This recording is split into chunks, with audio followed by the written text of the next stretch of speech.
Pimpology, the 48 Laws of the Game, you also talked about how your father was the first one that taught you how to manipulate people. So what did you see that he was doing?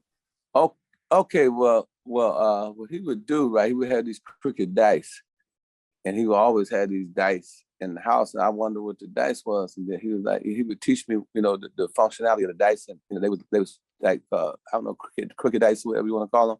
And then, one time, we was in the pool hall, and this guy was trying to, gamble with my pops, and my pops act like he couldn't shoot pool, and my pops ended up taking all his money, So, I seen early on that, the game was all about con, bait, switch, and nothing I wanted more than to be like my dad. So I wanted to be slick. They call him Johnny Slick. So I wanted to be slick. I wanted to have the game. I wanted to be the dude that everybody's like, that's he's slick, Fortunately, fortunately or unfortunately for myself, I ended up getting into the pimp game.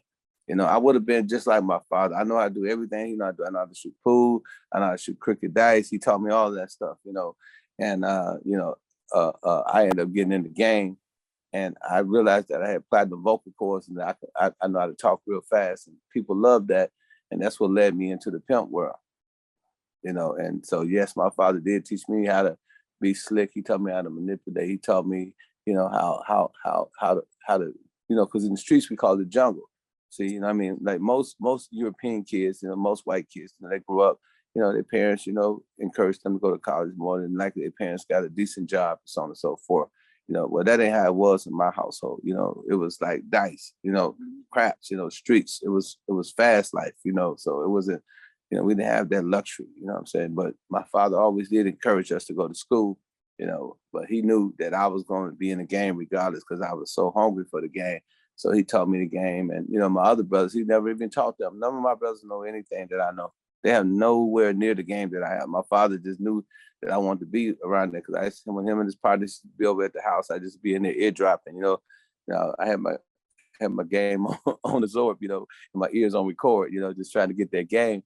And it worked out, it kind of, I done made a lot of money from the game. I'm not saying that the game is a bad thing. It's just something that, leads to destruction.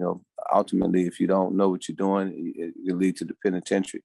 If you don't get in and get out like I did, then I'm ultimately gonna have a serious fate. It's not gonna be as great as you think it is. So I tell people today not to get in the game. So everything, because like when people say they want to be me, I said, well, you want to be shot 5 times, you want to go to prison for 10 years, you want to, be broke 100,000 times, you want to get it back 100,000 times, you want to have women leave you and tell you they love you and leave, and I said, it's a lot of stuff that it takes to be me. I said, you don't want to be me. You want to be better than me. You see now, you see my glory, but you don't know my story. It's a story behind this. It's a story that leads to the Ken Ivy that I am today. The corporate dude, the dude that's making all of the major moves, making millions of dollars, cut $1 million checks for artists and so on and so forth. Got my own radio station. Well, I don't got the hip hop tournament. We got our own radio station. We have our own clothing line. We have our own award show. We have our own everything. And we on the we in the projection to be one of the biggest organizations in hip hop.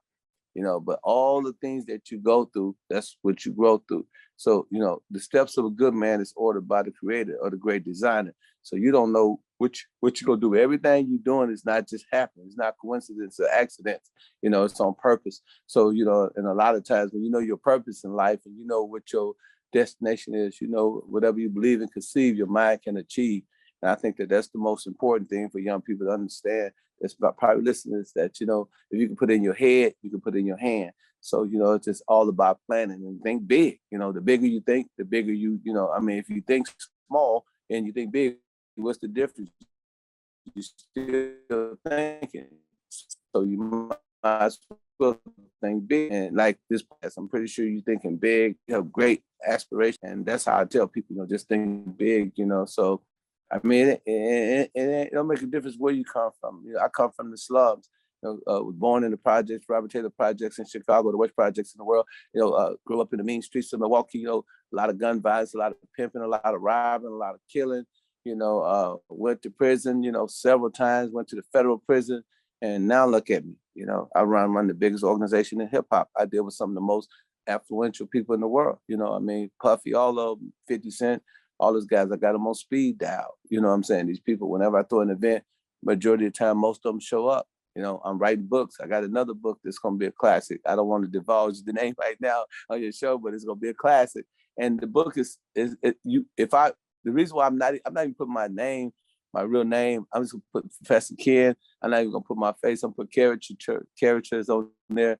And I'm not even personally going to be associated with the book because it's so profound and it's so deep and it's so needed for the human existence, because what it's going to do is going to show people how to obtain success. You know, in the many years of me reading so many different books, Kiyosaki and just all these different books that, you know, and what I did, I've been able to take all those books and put them in one form that the layman as well as the intellectual man can understand, you know, and it's going to be a classic, you know, and it's so, the title is so profound that even when I was talking to my publisher, they don't even want me to announce it.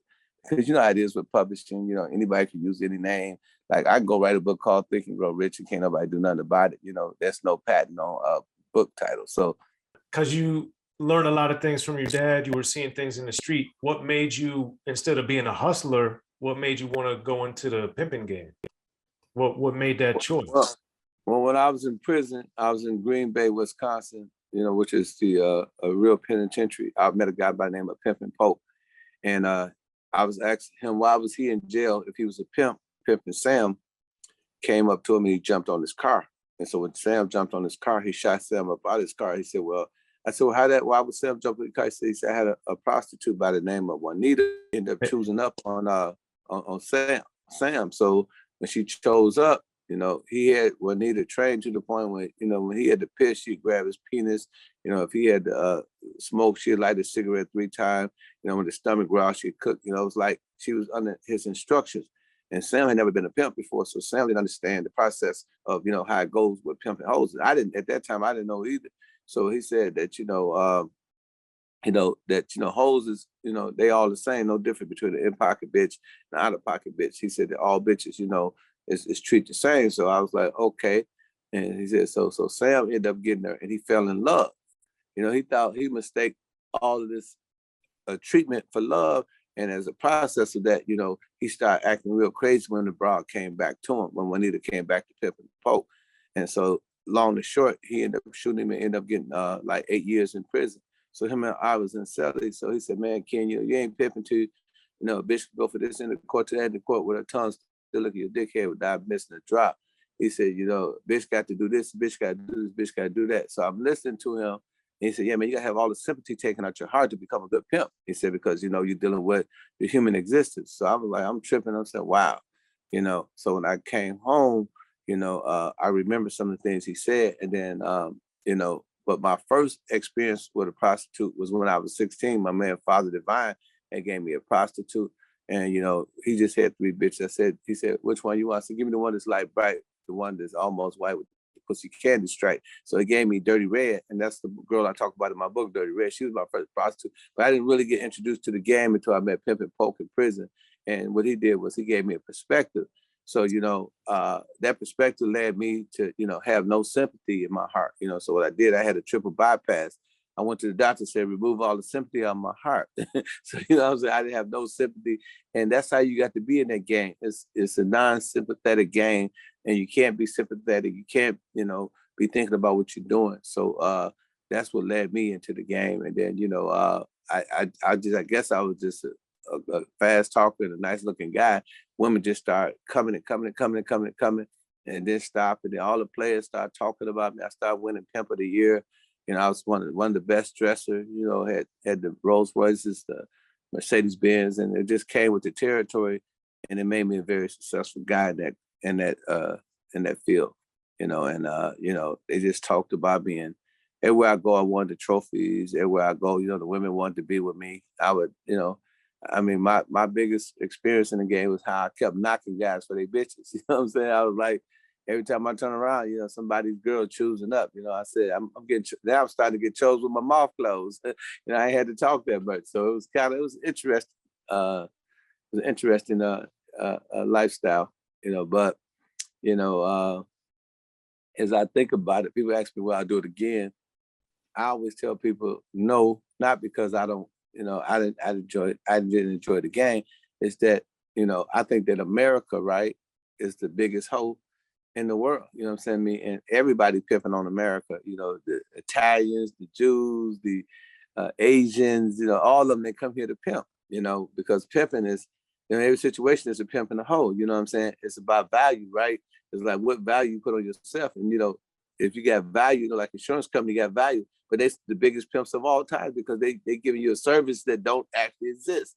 It's not guaranteed that you're gonna have an accident, but they some big pimps. You look at even some of your commercial outlets like McDonald's or Wendy's. They tell you, hey, look, we're gonna give you a burger, but you pay for the burger at 1 to 2, but you'll get the burger to burger 1 to 1, but you'll get the burger to 1 to 2. So if you order 2 all beef patty, special sauce, lettuce, pickles, onions on the sesame seed bun, which is a Big Mac, you pay for the Big Mac at 1 to 1. Then you get the Big Mac at 1 to 2. You know what I mean?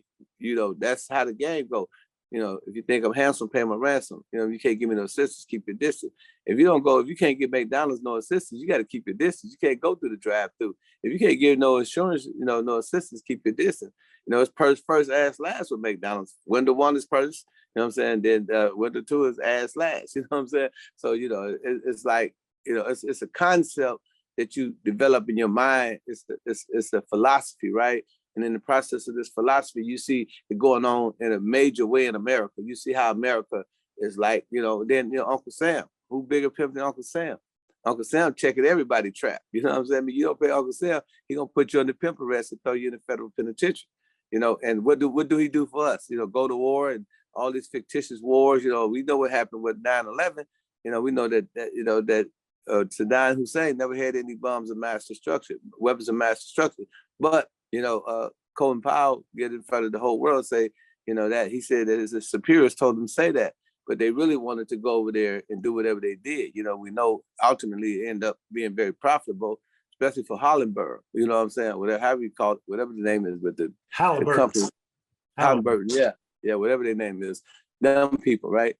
So it worked out well for them. They end up rebuilding Iraq, and American people paid for it because they got this concept: if you break it, you have to fix it. So why not go break something, then fix it?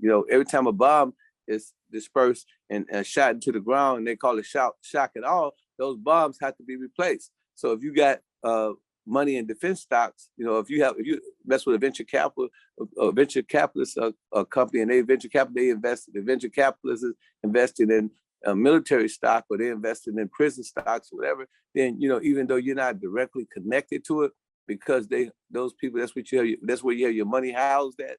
You know what I'm saying? That's the benefits that you're gonna receive. And these people, they pimp on a whole nother level. That's why I say America is a big pussy, and everybody want to fuck her. You know what I'm saying? And she's for sale. You know what I'm saying? Anybody can come here and get some of this pussy. You know what I'm saying? The Arabs, they got gas stations all over the hoods and all over the country. The Chinese got beauty supply stores, and they got Chinese restaurants. They got Chinatown. They got the Baker China in America. The Arabs, they own all the hotels. And the Indians own the hotels. So America is for sale. You know what I'm saying? And and the pimp, in my perspective, is Uncle Sam. But people would never look at it like that. They say, "Oh, how dare you talk about the United States like that? That's blasphemy." You know what I'm saying? But not, philosophically speaking, that's not what I'm saying. I'm not saying like America is actually. Oh, I'm saying the principle and some of the ways that it operates is similar to how the game operates. You feel me? It have similarities in the game as it has in America, but people would never talk about that. They would never say that the people in Las Vegas who have these legal brothels, they never say that they pimping. These whole houses where they actually make money, and women are actually selling pussy in Las Vegas. What's the difference? They're selling pussy in Las Vegas, or they're selling pussy in Milwaukee or in Chicago. But hey, what I'm saying? Apparently, that's a state law, and the state is permissible in that state. So everything is gray area in the game. Like human trafficking, it was supposed to be for people from Philippines and people from Africa who was bringing these young girls over here and trafficking them, but it ended up being a law that really pretty much permeated through the ghettos of America and locked up a lot of young African American men who quote unquote call themselves pimps. So it's a lot of things that you see that makes you back up off the game, make you say, oh, I want to be a part of that. I'm not going to put prostitutes out there because I'm not going to go to jail for the rest of my life. I'm not going to go out here. I'm not going to sell drugs because I know that the drug laws have been enhanced. I know that, you get 85% of your time. So, a lot of this is mental, right? A lot of times you have to use your faculties to realize that, man, this is a terrible situation for me. I can't get caught up in that. This is something that I don't want to partake in, and like I said, when you think like me, so you have to be an ex-pimp to think like an ex-pimp. See, and a lot of things that we do in the game, we see it going on in corporate America. We see it going on in different facets of life, and so, you learn to just, stay out the way. When they changed their laws, I changed my law. When they said pimping was a major, major crime, I said, well, it's something I don't want to be involved in. I don't want to be involved in something. When I was doing it, it was a slap on the wrist. It's like you and your girlfriend go home. It wasn't as harsh as it is now. And, the laws, when you did, the laws is, I think Hillary Clinton, Bill Clinton talk about, America being 5% of the world's population, but 25% of the world's incarceration, that mass incarceration, that, African American terms of numerical numbers represent about 6% of the population, but yet 50% of the prison population. You get things like a Correctional Corporation of America, which is a legal company that's traded on the New York stock market. You can go to CC8, you can go buy stocks, and they are dealing with the privatization of prisons. So, we see all of this stuff going on, and, these people have lobbyists, and they lobbying, for stiffer crime sentencing, and, for people to be locked up for longer durations of time.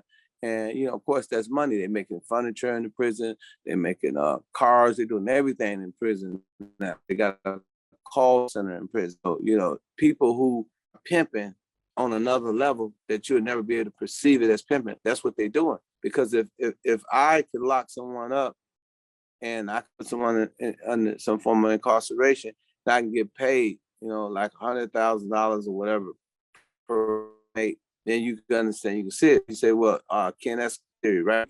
240,000 people incarcerated. In 2022, you got 2.5 million people incarcerated. Something went wrong. Something went wrong in that period of time, in that 20, 30-year span. What happened? 40-year span. Why is so many people being incarcerated? There's over 5,000 statutes on the federal statute now that you can get, is there so many felonies you can catch that you don't even see it? And people say, well, no, the government would never be involved in systemic racism, or government never be involved in this. Well, the numbers don't lie. It's got to be something going on for all these people to be getting incarcerated, and then, the Republicans and the Democrats, even President Trump said that, he got to do something about mass incarceration, that, that they failed the urban community when it comes to mass incarceration.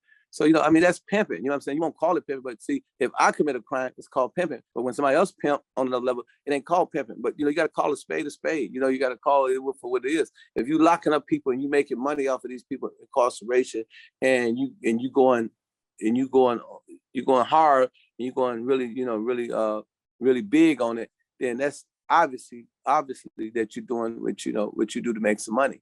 And it's a con game. It's a hustle. But nobody want to call it a hustle, because, we know that African Americans in particular we don't own no planes, we don't own no trains, we don't own nothing, we only get 2% of our wealth back into our community. 98% of our wealth go to other communities, to the Arabs, to the Jews, to to everybody. Everybody receive more money from us than we do. We shop with everybody.